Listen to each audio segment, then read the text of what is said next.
सम्माननीय श्रोता बंधुओं और मातृशक्ति, अपनी प्रवचन श्रृंखला के चतुर्थ सत्र में हम सब लोग यहाँ बैठकर भगवान आदि शंकराचार्य के चिंतन विवेक चूड़ामणि पर किंचित मात्र विचार कर रहे हैं।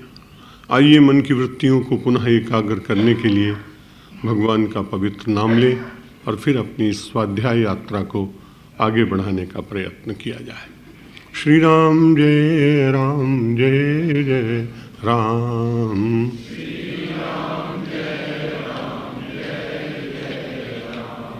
श्री राम जय राम जय जय राम।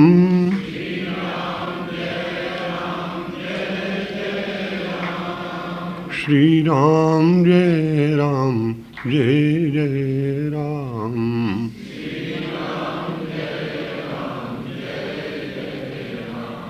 श्री राम जय राम जय जय राम।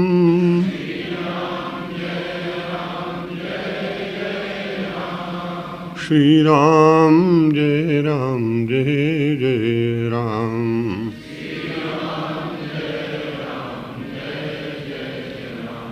जय शिव शंकर जय शिव शंकर जय शिव शंकर। प्रातःकालीन विचार मंथन में हम सब लोगों ने श्रवण किया था कि व्यक्ति कितना भी शास्त्राभ्यासी हो जाए, वदन्तु शास्त्राणि यजन्तु देवान् कुर्वन्तु कर्माणि भजन्तु देवता आत्मैक्य बोधेन विना विमुक्तिर न सिद्ध्यति ब्रह्म शतान्तरेपि। कोटि जन्म व्यतीत हो जाए, लेकिन यदि इन्हीं बातों में व्यक्ति बंधा रहे और उसे ब्रह्मात्म के बोध का अनुभव न हो तो उसके जीवन की यात्रा अपूर्ण रह जाती है। बहुत पढ़े लिखे शास्त्र जानने वाले लोग मिल जाते हैं, लेकिन कई बार अपने शास्त्रार्थ के द्वारा अपने ही समान कोटि के किसी विद्वान को पराजित करने के बाद उनके अंतर में जो सुखानुभूति होती है वो व्यक्ति को भले ही प्रसन्न करती हो, पर आध्यात्मिक दृष्टि से उसके उत्थान की वो द्योतक नहीं। आपने कई लोगों ने संभवतः सुना होगा, इस प्रांत के भक्ति सरिता के प्रवाह करने वाले चैतन्य महाप्रभु जी एक दिन सरिता पर बैठकर, सरिता में चलते हुए नाव में बैठकर यात्रा कर रहे थे। बहुत बड़े न्याय शास्त्र के वे पंडित थे और उन्होंने एक बड़ा सुंदर ग्रंथ लिखा था। उनके साथ में एक दूसरा नैयायिक बैठकर यात्रा कर रहा था, लेकिन वो बहुत उदास था। चैतन्य महाप्रभु ने उससे पूछा, तुम उदास क्यों हो? उसने कहा, मैंने भी एक ग्रंथ लिखा है, लेकिन जब तुम्हारा लिखा हुआ मैंने ग्रंथ पढ़ा तो मुझे ऐसा लगा कि जब तुम्हारा ग्रंथ प्रकाशित हो गया, समाज के सामने जाएगा, तो मेरे ग्रंथ की कोई मान्यता नहीं होगी, इसे कोई मानेगा नहीं। इसलिए मुझे ऐसा लग रहा है कि मैं तुम्हारे सामने अपने को पराजित अनुभव कर रहा हूं। चैतन्य महाप्रभु भक्ति शास्त्र के आचार्य हैं, लेकिन भक्त और ज्ञानी में अंतर होता नहीं। भक्त अपने इष्टदेव को सब में देखता है और ज्ञानी अपने स्वरूप को देखता है। वास्तविकता लगभग एक जैसी ही होती है। चैतन्य महाप्रभु ने कुछ क्षणों विचार किया और विचार करने के बाद अपने उस ग्रंथ को एक बार अपने मस्तक पर लगाया, क्योंकि वो सरस्वती की कृपा से प्राप्त हुआ ग्रंथ था। जब बुद्धि बैठती है, जब बुद्धि के भीतर शारदा विराजमान होती है, तभी कोई लेखक कुछ दे पाता है। इसलिए उन्होंने कहा, इस ग्रंथ का सम्मान इसलिए करता हूं कि बड़े ही आनंद के साथ किसी एकांतिक क्षण में जो चिंतन जागा वो सरस्वती माता की कृपा से जागा था। लेकिन जब मैं देखता हूं कि मेरे ही प्रभु आज अप्रसन्न दिखाई पड़ रहे हैं, मित्र के भीतर अपने इष्टदेव का दर्शन करना ये कितनी कठिन बात है। तुरंत अपने उस ग्रंथ को मस्तक से स्पर्श कराने के बाद नदी के प्रवाह में उसे विसर्जित कर दिया। उनका मित्र उनका हाथ पकड़ता है, लेकिन उन्होंने कहा, नहीं, मुझे ऐसा लगता है कि मेरी कृति से तुम्हारी कृति यदि निम्न होगी तो तुम्हें जो पीड़ा पहुंचेगी, तो मुझे ऐसा लगता है ये पीड़ा पहुंचाने का निमित्त मैं बनूंगा, मैं ऐसा करना नहीं चाहता। और उन्होंने अपने उस ग्रंथ को, जो बड़ी कठिनाई से लिखा गया था, उसे जल को समर्पित कर दिया। ऐसी घटनाएं कभी कभी इतिहास में होती हैं। सब लोग ऐसा कर भी नहीं सकते, लेकिन कभी कभी ऐसी घटनाएं और ऐसे उदाहरण परमेश्वर महापुरुष के द्वारा समाज में इसलिए प्रवर्तित करते हैं जिससे बाकी के लोगों को थोड़ी बहुत प्रेरणा मिल सके। संपूर्ण आदर्शों का पालन करना इस कठिन कलिकाल में बहुत कठिन है, लेकिन आदर्शों को छोटा करना ये भी कोई उचित बात नहीं है। वो कपड़े की तरह नहीं होता है कि कैंची से उसको बार बार काटकर और सुविधापूर्ण ढंग से उसको पहना जाए। आदर्श आदर्श होते हैं, वे परिधान नहीं होते। आज की बड़ी कठिनाई है कि आदर्शों को परिधान के रूप में स्वीकृत करने का प्रयत्न बहुत हो रहा है। जिन आदर्शों की बात कोई व्यक्ति कल तक करता हो, लेकिन विपरीत परिस्थिति में उन आदर्शों की व्याख्याएं उन्हीं के लोगों के द्वारा बदलती हुई जब कभी समाज में सुनाई पड़ती, तब ऐसा लगता है कि वे लोग कैसे श्रेष्ठ थे, जिन्होंने अपने आदर्श के लिए अपने प्राणों का विसर्जन तो स्वीकार किया, लेकिन आदर्श की परिभाषा, आदर्श की ऊंचाई, आदर्श की गरिमा को अपने स्वार्थ के लिए कम करने का प्रयत्न नहीं किया।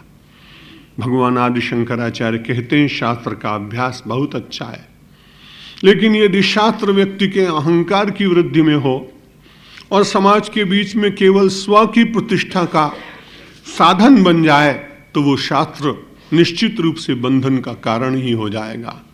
यज्ञ बहुत श्रेष्ठ है, लेकिन यज्ञ करने से यदि हम ये विचार करने लगें कि हम किसी को पराजित करें, तो एक और दशरथ जी के द्वारा किया हुआ यज्ञ राम को प्रकट करता है, चरु मिलता है, श्रृंगी ऋषि आराधना कराते हैं, यज्ञ के आचार्य बनते हैं। यज्ञ बहुत श्रेष्ठ है। यज्ञ बहुत श्रेष्ठ होने पर यज्ञ का विध्वंस करने वाला तो राक्षस माना जाता है। लेकिन बड़ी विचित्र एक घटना दूसरी ओर देखता हूं कि यज्ञ करते हुए जिस समय मेघनाद विचार करने लगा है कि मुझे लक्ष्मण के ऊपर विजय प्राप्त करनी, और रावण की यज्ञशाला में बैठकर वो बहुत विधिपूर्वक यज्ञ कर रहा है, उस समय उस यज्ञ का विध्वंस करने के लिए हनुमान जी अपनी शक्ति का प्रयोग करते हैं। अब आप बताइए कि एक यवन जब यज्ञ का विध्वंस करता है तो वो पापी होता है, और एक भगवान का भक्त यज्ञ जो वेद का स्वरूप है उसको यदि विध्वंस करता है तो उसे पुण्य माना जाता है। ये भी बड़ी विचित्र बात। क्यों? क्योंकि एक यज्ञ विश्व मंगल में सहायक है, और एक यज्ञ संसार में राक्षसी प्रवृत्ति के संवर्धन के लिए किया जा रहा है। इसलिए जब तक वह ब्रह्म का भाव, वो आत्मचिंतन की गहराई व्यक्ति के साधना के साथ नहीं जुड़ती है, तो यज्ञ भी कई बार बंधन का कारण, यज्ञ के द्वारा भी राक्षसी प्रवृत्तियों का संवर्धन, ये भी कभी संभव हो सकता है। इसलिए भगवान आदि शंकराचार्य कहते हैं, शास्त्र बहुत अच्छा है, उसका वाचन करना चाहिए।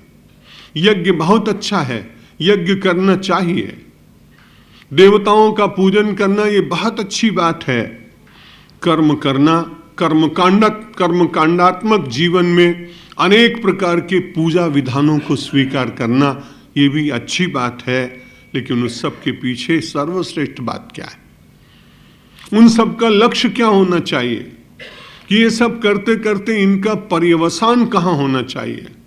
गंगा जी प्रकट हुई, आपने गंगोत्री की यात्रा की है, आपने गोमुख गए, लेकिन गंगा जी जब वहां से प्रकट हुई तो उनका कलकल नाद और शिलाओं के साथ उनकी टकराहट और सारे प्रपातों का जल लेकर बड़ी प्रसन्नता से बहता हुआ उनका प्रवाह, कभी आपने पूछा होगा माँ से? मैं उसके तट पर रहता हूं, इसलिए मैंने उससे कई बार प्रश्न किया कि माँ, ये आपके भीतर व्यग्रता क्यों दिखाई पड़ रही है? इतनी तीव्रता से आपके प्रवाह में इन चट्टानों के साथ टकराहट, उसमें से निकलने वाला निनाद, आपकी यह शौर्यमयी भावना जब प्रकट होती है तो हम सबको कर्म की प्रेरणा तो मिलती है, लेकिन आपके इस कर्म का पर्यवसान कहीं दिखाई नहीं पड़ता है। मुझे लगता है भगवान आदि शंकराचार्य के इस श्लोक की बात गंगा जी में दिखाई पड़ रही। गंगा जी ने कहा कि मैं इसलिए बह रही हूं कि जिससे मैं जहां से प्रकट हूं मैं उसे प्राप्त कर सकूं। बहुत लोगों को ज्ञात होगा कि गंगा जी का एक नाम है विष्णुपदी। विष्णु के चरणों से निश्चित होने के कारण गंगा जी को कुछ महात्मा विष्णुपदी नाम से संबोधित करते हैं। गंगा जी ने उत्तर दिया कि विष्णु के पद से निकली हूं और जब तक विष्णु के पद का दर्शन न हो जाए तब तक मेरी ये धारा अविरल रूप से प्रवाहित रहेगी। और आप सभी जानते हैं कि पौराणिक मत के अनुसार क्षीर सागर में विष्णु भगवान विराजमान हैं शेष के ऊपर, और शेषशाही भगवान विष्णु की सेवा कर रही हैं लक्ष्मी जी। ऐसे चित्र आपने कई बार गीता प्रेस और अन्य स्थानों में देखे होंगे। जब गंगा जी वहां पहुंच गई तब बड़ी प्रसन्न है। किसी ने पूछा अब? बोला अब तो बहुत आनंद है कि विष्णु के पद से निकली थी और विष्णु के पद का दर्शन गंगा सागर में हो गया, जीवन का लक्ष्य मिल गया। अब जो कर्म है वो केवल कर्म है साक्षी के लिए, कर्म है केवल लोक मंगल के लिए, उसमें कोई आसक्ति नहीं। इसलिए कर्म मुझे और आपको भी करना है। लेकिन जैसे गंगा का लक्ष्य है विष्णु पद से निश्चित होकर विष्णु पद का दर्शन करना, वैसे जीव का धर्म है ब्रह्म का अंश होने के बाद ब्रह्म के साथ मिलन की अनुभूति। ब्रह्मात्म के आत्मैक्य बोधेन विना विमुक्ति है। उस आत्मैक्य बोध के बिना व्यक्ति को विमुक्ति का आनंद नहीं मिल सकता है। बंधन संसार में निश्चित रूप से कहीं न कहीं पीड़ा देते हैं। इसकी चर्चा मैं कल आपसे निवेदित कर चुका हूं। और एक बड़ी अच्छी बात कही कि केवल लौकिक पदार्थों के द्वारा कोई अमृतत्व की इच्छा करता हो, यह संभव नहीं, हो ही नहीं सकता। जब संवाद हुआ है यमराज के साथ में नचिकेता का, तो नचिकेता से यमराज भी कहते हैं कि संसार के कुछ लोग अपने पदार्थों की महत्ता इतनी अधिक मान लेते हैं कि परलोक को ही स्वीकार नहीं करते। न सांपरायः प्रतिभात बालम वित्त मोहेन मूढ़म प्रमाद्यंतम वित्त मोहेन मूढ़म न लोकः पर इति मानी पुनः पुनः आपत्त्यते में। यमराज का वचन है। यमराज कहते हैं कि संसार के कल्याण और संसार के मुक्ति का जो तत्व है, उसका जो आनंद है, न सांपरायः प्रतिभाति बालम। उन लोगों की बुद्धि बाल बुद्धि हो जाती है और उसके कारण प्रमाद्यंतम, उनके भीतर एक ऐसा प्रमाद जागता है जिसके कारण वे संसार में परलोक नहीं है। इस संसार के अतिरिक्त कोई दूसरा कुछ है ही नहीं। इस प्रकार से विचार करने लगते हैं। नायम लोकः पर इति मानी, ऐसा मन में विश्वास करते हैं। और वित्त मोहेन मूढ़म, मूढ़ शब्द का प्रयोग किया। भगवान आदि शंकराचार्य ने भी कल उसको मूढ़धि कहा था। वित्त मोहेन मूढ़म, संपत्ति को ही जीवन का सबसे बड़ा प्राप्तव्य मानकर अर्थ और काम को ही सर्वश्रेष्ठ मानने के कारण ऐसे प्रमाद में मूढ़धि जीवन व्यतीत करने वाले लोग नायम लोकः, कोई दूसरा लोक है ही नहीं। जब उनसे पूछा जाता है कि भाई शास्त्र कहते हैं लोक को दूसरा दिखाई तो नहीं पड़ता, इसलिए जो दिखाई नहीं पड़ता उसको सत्य कैसे माने, ये उनका तर्क है। लेकिन बहुत सारी ऐसी वस्तुएं हैं जिनको मैंने और आपने नहीं देखा, लेकिन कुशल वैज्ञानिकों ने जिसको देखा है और उनकी उस अनुभूति को उन्होंने जो उजागर किया है, तो उसके बाद हम उसे स्वीकार कर लेते हैं। धरती के भीतर कहाँ सोना है, इस बात की जानकारी हम सबको नहीं हो सकती। पिछले वर्ष मुझे दक्षिण अफ्रीका में प्रवचन करने के लिए आमंत्रण मिला। मैं जोहानिसबर्ग गया, लेनाशिया गया, कुछ और नगरों में गया, प्रिटोरिया गया। तो मुझे कुछ लोग ले गए और उन्होंने जो एबंडन हो गई हैं खान, ऐसी सोने की एक खान में कम से कम 700 मीटर नीचे लिफ्ट के द्वारा ले गए। मैंने कहा वो व्यक्ति कैसा श्रेष्ठ रहा होगा जिसने पहली बार इस धरती के भीतर स्वर्ण है इस बात का पता लगाया होगा। उस दिन से पहले वहां के लोग ऐसा ही मानते होंगे कि यहां कुछ नहीं। लेकिन जब किसी वैज्ञानिक ने, भूगर्भ वैज्ञानिक ने इस बात का पता लगाया कि धरती के भीतर स्वर्ण है और उसको प्रकट किया, तब लोगों ने उसको पाया, उससे समृद्धि आई, देश अच्छा बना, लोगों को भी मन में उसे और प्राप्त करने की इच्छा हुई। ऐसे ही हम सब लोगों में से बहुत लोग ऐसे हैं जिनको परलोक की बात दिखाई नहीं पड़ती है और वो ऐसा ही मानते हैं कि परलोक है ही नहीं।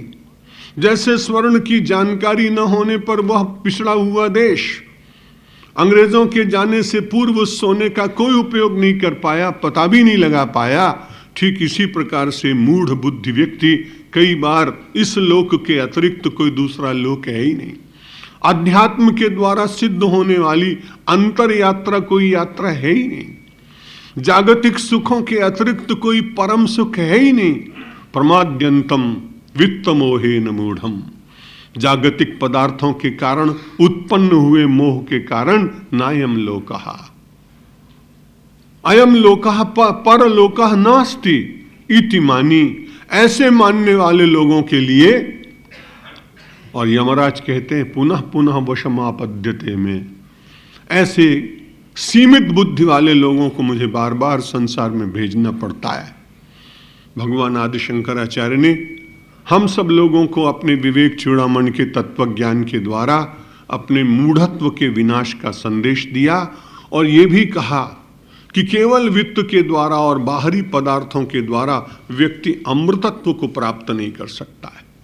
अमृतत्व की यात्रा के लिए व्यक्ति को निश्चित रूप से त्यागे नैके अमृतत्वम आनशुः, जो उपनिषद का वाक्य प्रातः काल कहा था, उसे निश्चित रूप से मानना ही पड़ेगा। विनोद में अभी मार्ग में मैं माता जी से कह रहा था कि त्याग की महिमा तो है। एक आदमी के पास जेब में बहुत पैसे हैं, लेकिन जेब में जब तक पैसे रहते हैं तब तक उसका कुछ लाभ नहीं मिलता है। जब जेब का पैसा दुकान पर जाता है, सुपरमार्केट में जाता है, कोई वस्तु आप खरीदते हैं, तो उस समय जब आप खरीदते हैं तो पैसे को निकालना तो पड़ता है। पदार्थ को लेने के लिए जेब खाली करनी पड़ती है और गरीबों की सेवा करने के लिए भी जेब खाली करनी पड़ती है, और जब ये जेब खाली होती है तभी तो त्याग होता है। एक ओर संसार के पदार्थ मिलते हैं और दूसरी ओर सेवा के द्वारा परमेश्वर का पद प्राप्त होता है, लेकिन होता तभी है जब जेब खाली हो, यानी त्याग के रास्ते पर व्यक्ति को चलने का थोड़ा अभ्यास करना पड़ता है। त्यागे नैके अमृतत्व आनशुः, उस अमृत तत्व को प्राप्त किया जाता है न प्रजया न धने न, केवल बहुत बड़े परिवार के विस्तार से। और इतनी बात ही नहीं, हम लोगों को भी बहुत ये कहा गया कि केवल प्रवचन करने के द्वारा अमृत तत्व नहीं मिलेगा। नायम आत्मा प्रवचनेन लभ्यः न मेधया न बहुना श्रुतेन। कोई व्यक्ति कहे कि मैं बहुत बुद्धिमान हूं और अपनी बुद्धि के द्वारा वो आत्मदर्शन कर लेगा, तो बुद्धि का अहंकार है, और जहां अहंकार है वहां आत्मदर्शन है नहीं। कोई बहुत अच्छा कहे कि मैं बहुत अच्छा प्रवचन कर लेता हूं, तो प्रवचन के द्वारा भी आत्मदर्शन नहीं है कि प्रवचन अच्छा करना, थोड़े 100, 1000, 2000, 10,000 लोग तालियां बजा दें, प्रशंसा कर दें, चित्र छप जाए, समाचार पत्रों में आ जाए और वो व्यक्ति ऐसा मानने लगे हमारा जैसा कोई व्यक्ति कि हमें आत्मदर्शन हो जाएगा, तो नहीं हो पाएगा, क्योंकि उपनिषद निषेध करते हैं कि उसके लिए तो व्यक्ति को कटिबद्ध होना पड़ता है। कटिबद्ध हुए बिना कोई वस्तु मिलती नहीं। जीवन में व्यग्रता जब तक नहीं जागती है, त्वरा नहीं जागती है, प्राप्त करने की जो अभिलाषा नहीं जागती है, तब तक वो वस्तु मिलती नहीं। आपने अपने परिवारों में छोटे छोटे बालकों को देखा होगा, जब जनवरी फरवरी मार्च का महीना आता है, आप उन्हें बार बार कहते हैं कि बच्चे सो जाओ, रात बहुत हो गई, लेकिन वो रात को 2 बजे तक पढ़ते हैं। क्यों? उनकी आकांक्षा है कि मैं प्रथम श्रेणी में उत्तीर्ण हूं। एक बालक श्रम करके 1 वर्ष की परीक्षा में उत्तीर्ण होने के लिए अपनी निद्रा का परित्याग करता है, अपने सुखों का परित्याग करता है। हम सब लोग अमृतत्व जैसे ज्ञान को प्राप्त करने के लिए, आत्मैक्य बोध को प्राप्त करने के लिए यदि अपने जीवन में कुछ त्याग न कर सकें और केवल वार्ता के द्वारा उसे प्राप्त करना चाहिए संभव न होगा, इसलिए उसे रचनात्मक जीवन में कहीं प्रतिष्ठित करने का प्रयत्न करना पड़ता है। इसलिए भगवान आदि शंकराचार्य ने कहा अतो विमुक्त्यै प्रयतेत विद्वान संन्यस्त बाह्यार्थ सुख प्रसन्न संतम महांतम समुपेत्य देशिकम तेनोपदिष्टार्थ समाहितात्मा। क्या करना चाहिए उपदेश कर रहे हैं, बता रहे हैं, ज्ञानोपलब्धि का उपाय बता रहे हैं। अतः इसलिए विमुक्त्यै, विमुक्ति को प्राप्त करने के लिए बंधन के जो जो स्वरूप हैं उनकी विस्मृति के लिए, उनके तिरोधान के लिए, उन्हें समाप्त करने के लिए व्यक्ति को प्रयत्न करना चाहिए। और जो ऐसा प्रयत्न करता है उसको भगवान आदि शंकराचार्य सामान्य नहीं मानते हैं। कल उन्होंने कहा जो ये प्रयत्न नहीं करता वो मूढ़धी है, और आज के श्लोक में कह रहे हैं जो ऐसा प्रयत्न करता है वो विद्वान। विद्वान का अर्थ ही होता है जो आत्मा और अनात्मा के बीच में भेद उपस्थित कर सके, विवेक जिसका जग जाए, शाश्वत और अशाश्वत के संबंध में जिसकी तीव्र बुद्धि उसे निर्णय करने का बल प्रदान कर दे, वही वास्तव में विद्वान होता है। शास्त्रों के द्वारा तो शब्द का ज्ञान हो सकता है, भाषा का ज्ञान हो सकता है, व्याकरण का ज्ञान हो सकता है, वैदुष्य हो सकता है, काव्य आ सकता है, लेखन आ सकता है, लेकिन विद्वत्ता की सार्थकता तो निश्चित रूप से आत्मज्ञान में ही इस देश के ऋषियों ने मानी। अतो विमुक्त्यै प्रयतेत, यतेत शब्द नहीं कहा।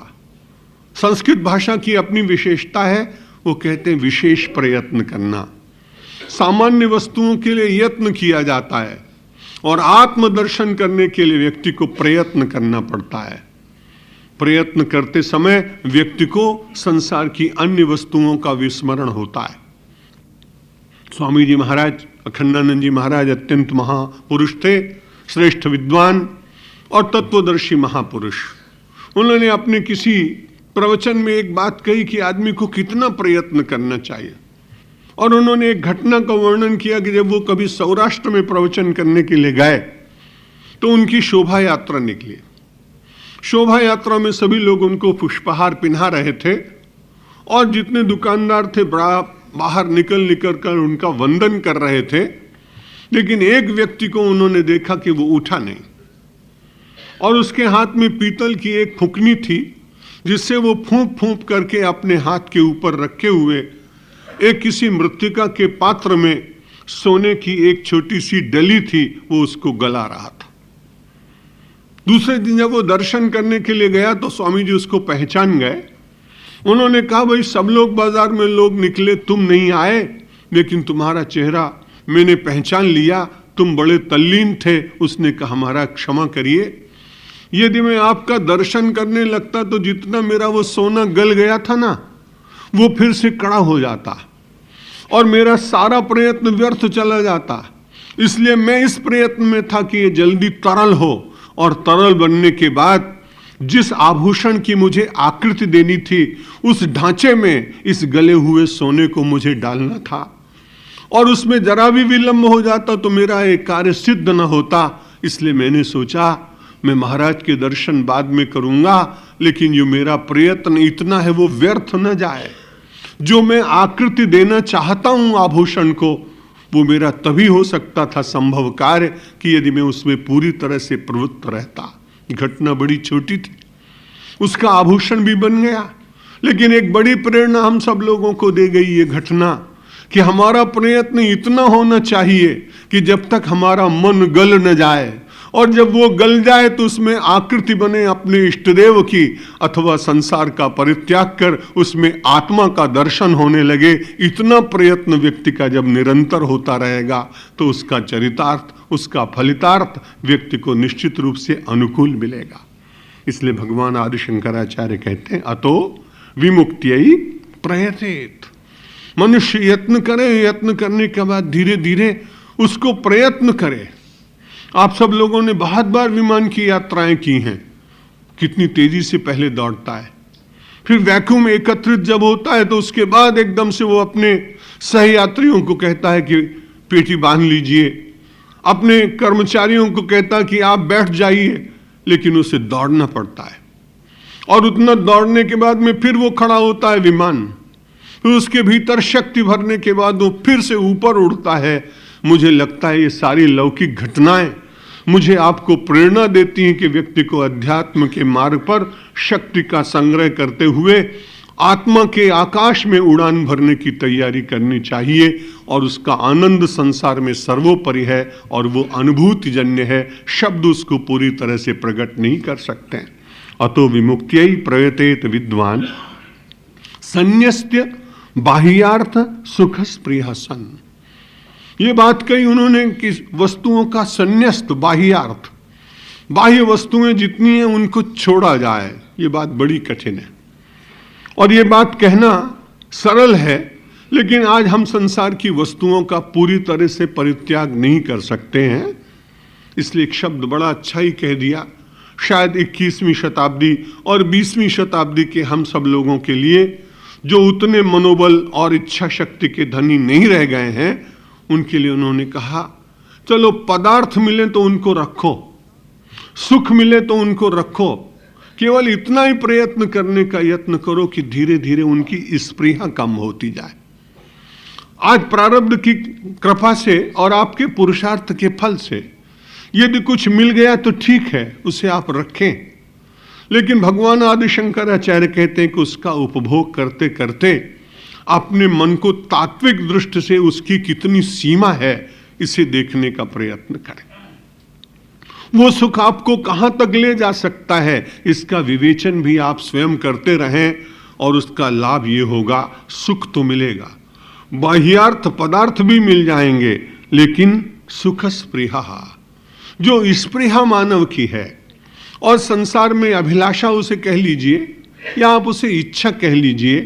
कोई संसार में कोई व्यक्ति ऐसा मिला आपको कि जिसकी संपूर्ण इच्छाएं पूर्ण हो गई?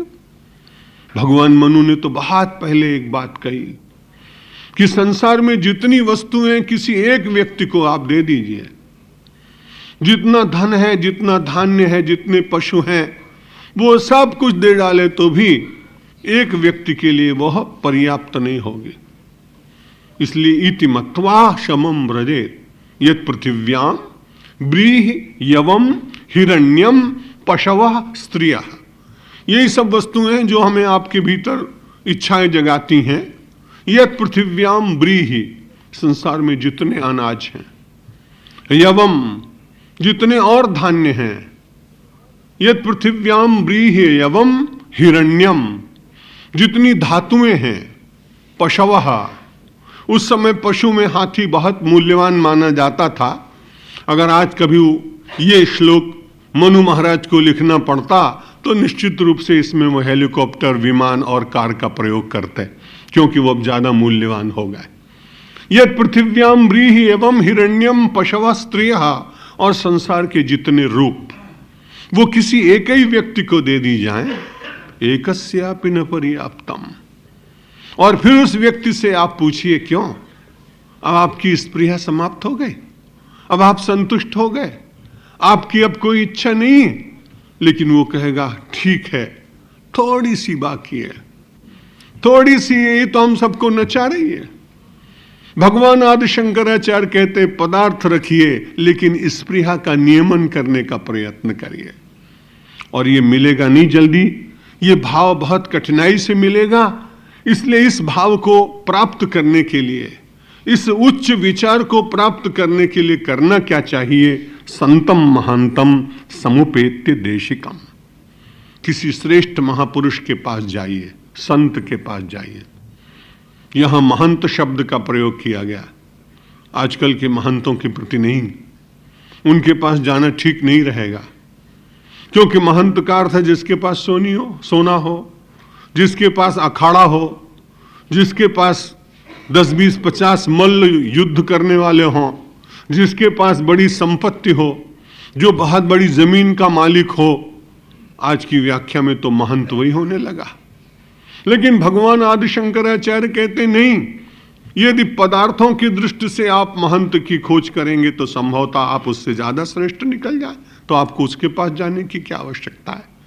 इसलिए संतम शब्द का प्रयोग किया कि पहले संत हो और फिर महंत हो, महंत का अर्थ शुद्ध अंतःकरण वाला, जिसका अंतःकरण महान है, सबके भीतर अपने ही स्वरूप का दर्शन करने की इच्छा है। यो माम पश्यति सर्वत्र सर्वम च मयि पश्यति